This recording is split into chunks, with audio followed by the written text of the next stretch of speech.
Hi everyone. So in this video, we are going to learn about elastic load balancer. So elastic load balancer is basically a load balancing facility provided by the AWS. So load balancing is basically distributing the task uniformly across the various workloads or networks so that the performance can be increased.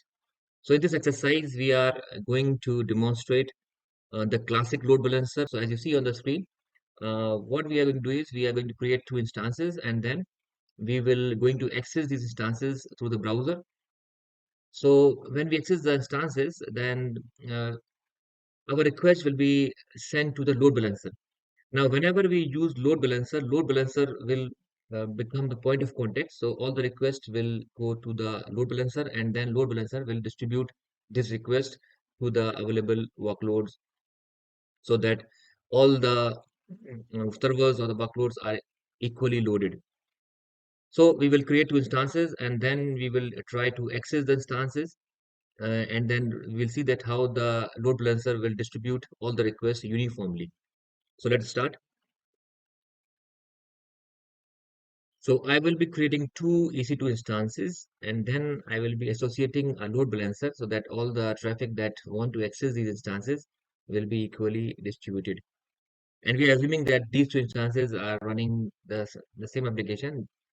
So the scenario is that the company is running the application on the five servers, and then all the requests which are coming to access, then these server need to handle all the requests. So we want that all the requests should be equally or uniformly distributed among all servers, so that we can make the optimal utilization of all the resources which are running onto the clouds.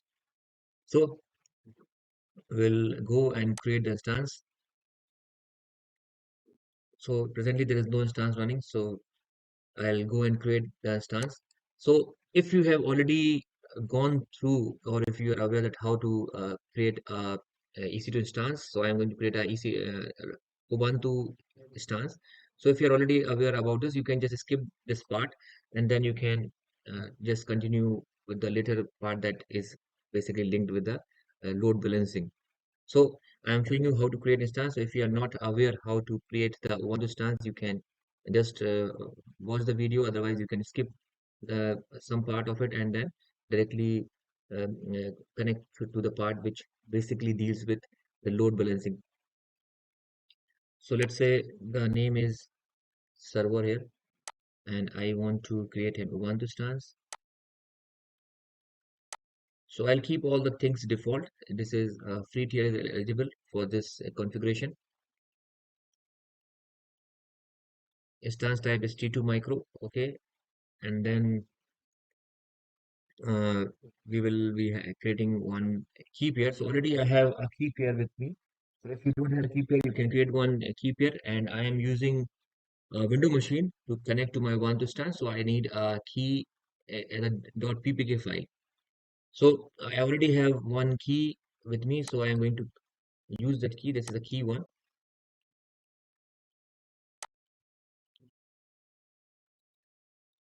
So rest all is so create security group. I am using a security group which is already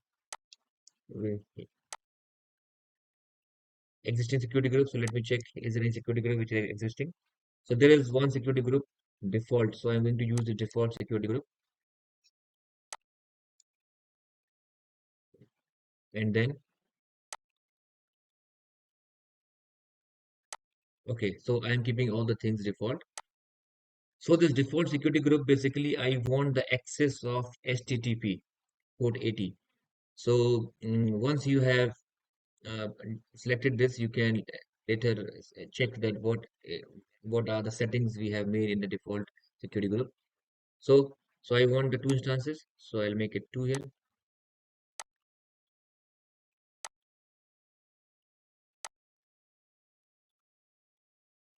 Okay, then click on launch.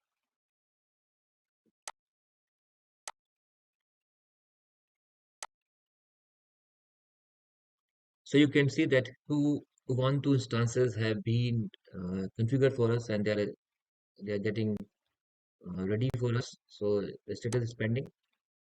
By that time, we can just rename it. We will name it as a server 1, and this we can rename as server 2 so that we can differentiate both of them. So these instances will be available to use when you find that instance state is showing the running status.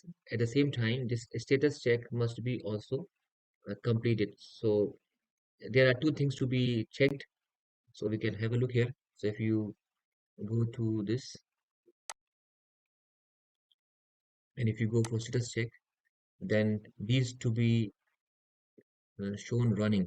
So system status and the instance status must be running. So if these are showing running, that means they are ready to be means to perform any task on it. So let us cross check again. It is showing initializing. Let us again check what is the. It is shown initializing. It's not yet ready, so we have to wait for some time. Okay. So once this is done, what is required? So we have to create the two EC2 instances, and then we have to create a classic load balancer. Okay, so by the time they are going to ready, I will go and scroll down, and you will find here load balancer. So I'll go to load balancers. So I'll go to create load balancer, and then you can see different load balancers are there. Application network gateway load balancers. Now here we are going to talk about classic load balancer. So we will go and click on create. So we'll write here a classic balancer, and then we are not going to create any VPC. We will do everything with the default VPC, the default subnet. Now we have option internal load balancer. So basically we have two options are there. One is called internet load balancer and internal load balancer.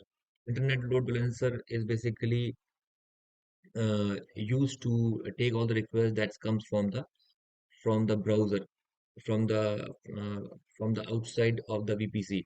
Internal load balancer is basically if you want to distribute all your requests inside the VPC, then we are going for internal load balancer, and this is basically for the private subnet. And the internet load balancer is basically for the public subnet. So here the load balancer will be kept in the public subnet when we say internet load balancer. So we are not going for internal, but we are going for internet. Means our load balancer is kept in the public subnet. So public subnet and private subnet is actually more clear when we are talking about the VPC. So here I am keeping all the things default. So here this HTTP AT is required. So I'll go for the next.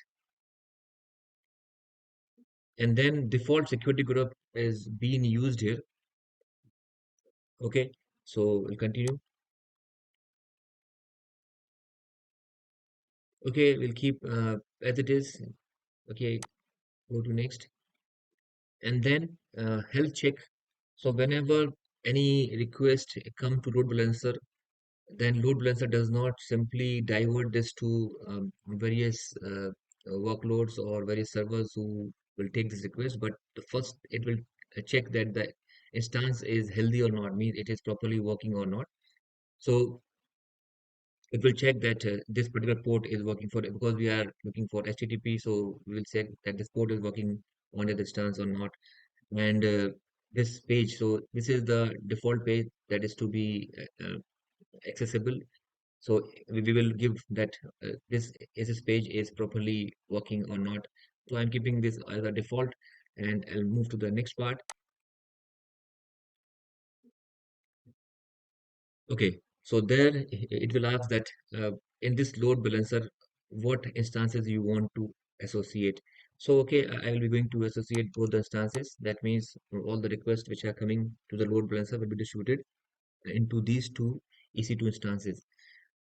Now, when we work in the classic load balancer, here we have to check that you have to select that you want the cross-zone load balancing or not. Means we have a provision that our instances may be available in different availability zones. So if you want to do load balancing across different availability zones, then you have to enable it. By default, by default it is not enabled, but if you want this option, then you can enable it. Okay, then go to the next part. And okay, there is no need of for the tags. This is what we have set so far. So you can just go and create.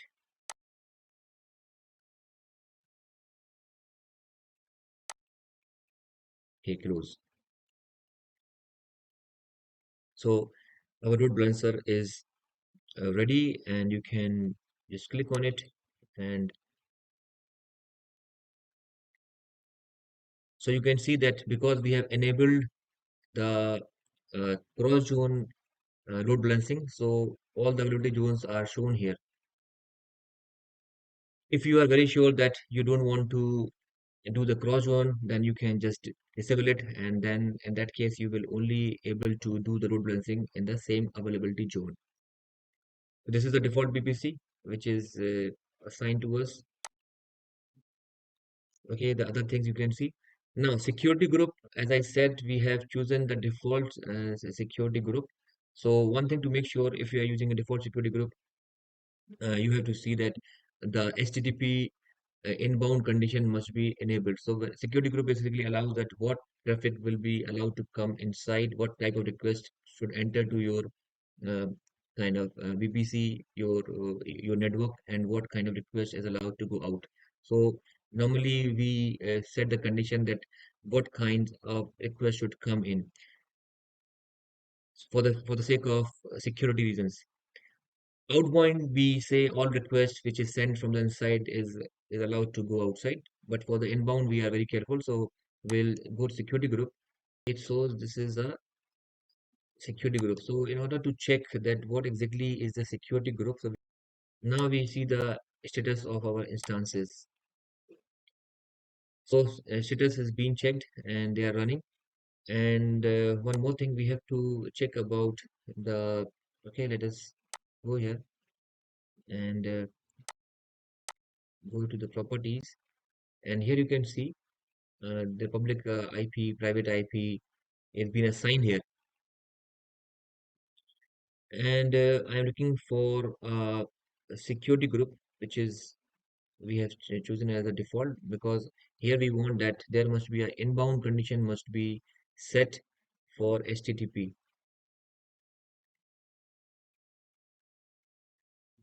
So security will go here, and then this is a security group. Okay, then you can just click here,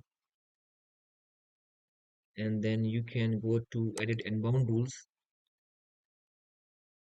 So already we have HTTP is here. This is what we have to make sure. So uh, before you proceed, you just make sure that in the default this is enabled or not. If it's not enabled, you can just add rule and just enable it HTTP. Make this is 80 and 000.0. Okay, so there is no need to change. Fine. So if you go to your instances at this point of time, and if you just look to this uh, public IP, and if you want to access this through the browser, then you will find that it is not going to be accessed because our server is not set up. So we have to install a server on these instances. So we will be installing an Apache 2 server. We know how to install it. So quickly we'll go and do the installation. So for this, we need a putty to connect to our remote machine. Okay, so here is a putty.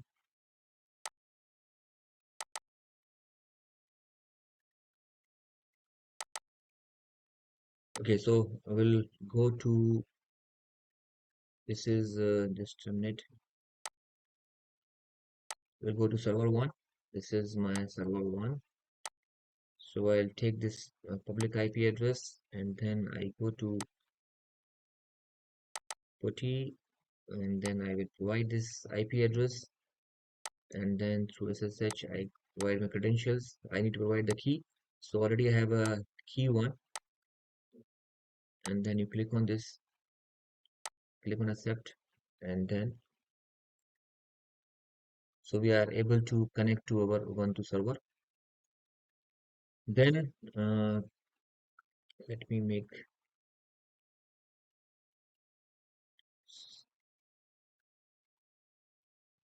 I need to make it a little larger so that it can be visible. From here, change setting, go to appearance, and then I go to font settings, make it, mm, okay, make it size 14.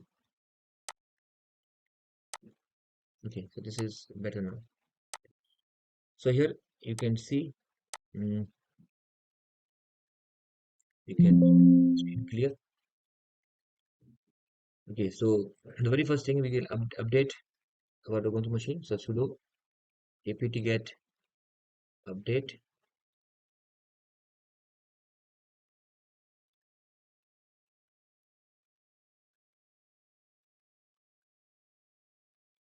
and once it is getting update, we will be going to install our Apache 2 server on it. Okay, then just write clear command, and then again write sudo apt get Apache 2.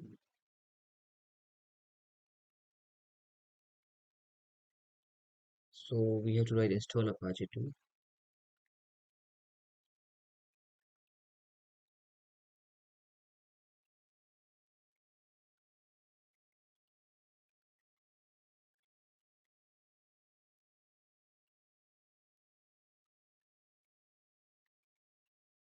So we are almost done with the installation.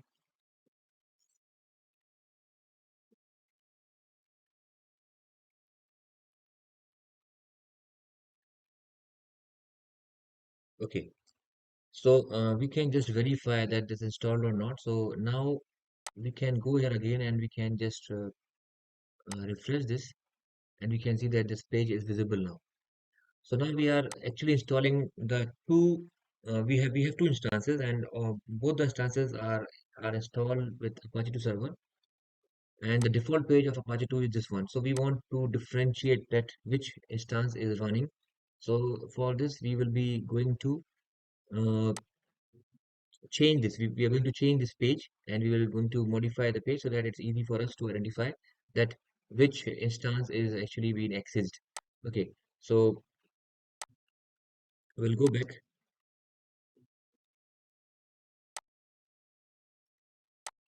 We'll go here and let me go to here. And so normally this Apache, this server, the the the first page, that is the index page, is being stored in the location. Mm,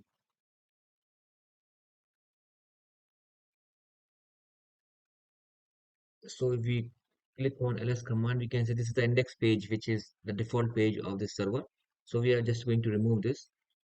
So we have to write sudo remove index.html. This page is removed. If you click on the, if you write the ls command, this page is not visible. So now we'll just make a new page with the same name. So we'll write mm, sudo nano for creating an index page.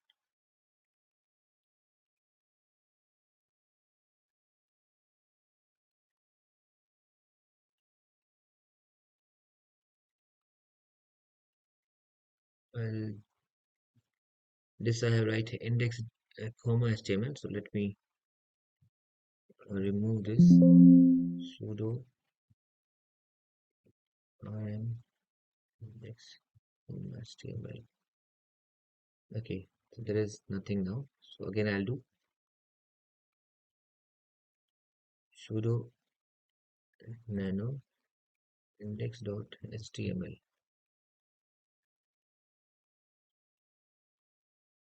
Okay, so here you can write this is server 1.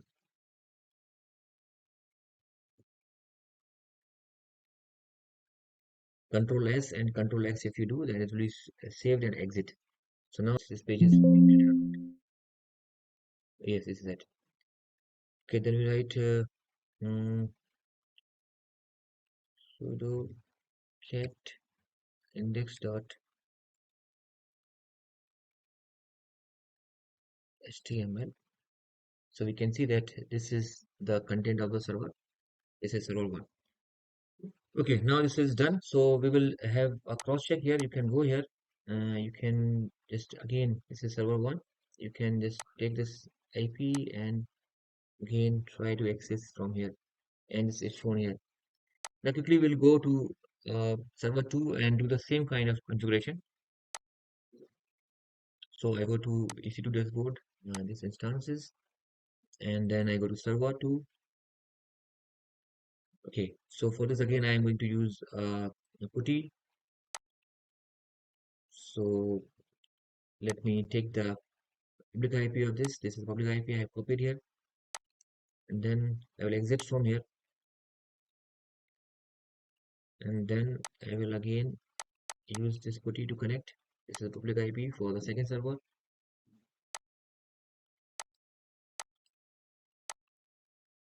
I will use the key for connecting, and then it's connected. So I have logged in. So I need to do again. I'll first update. So I'll write sudo update.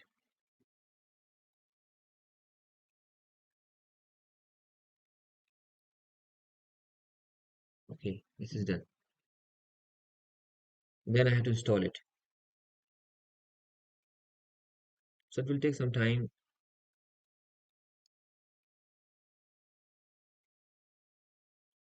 Okay, once it is done, you can make it clear. Means if you get a new screen and you can write sudo apt get install Apache 2. Let me increase the font size so it can be more clear. Okay, then I'll go to appearance and then font, make it 16 size. I think it's okay. Apply. Okay, so then enter here. It is going to install Apache 2 for us. And then we are going to also update the index page. So the default page we are going to remove from it, and then we are going to make a new index page so that we are able to uh, distinguish that which instance is being accessing. Okay, so now we'll go to the default directory. So cd where this is the path where the default page is being stored. So you can see here this index page is here. So I can write the command sudo rm index.html.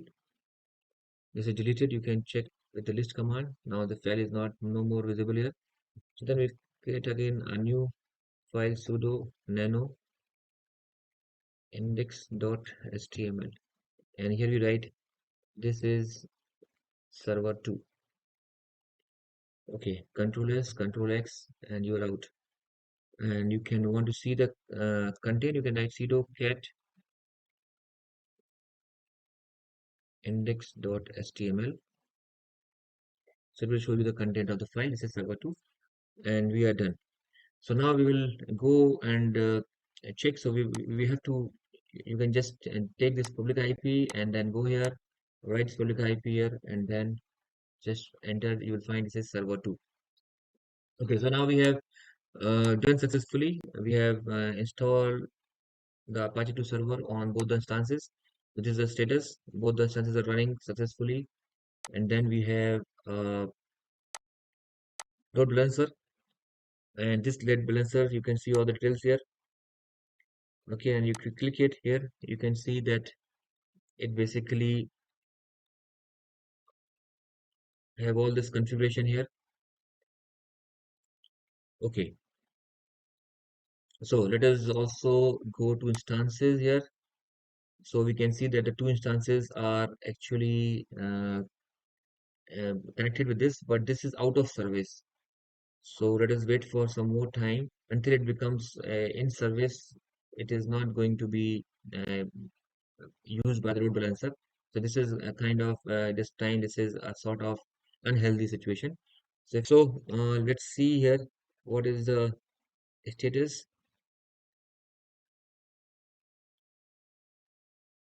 So unhealthy threshold number of health checks consecutively. So this is not being read as a healthy.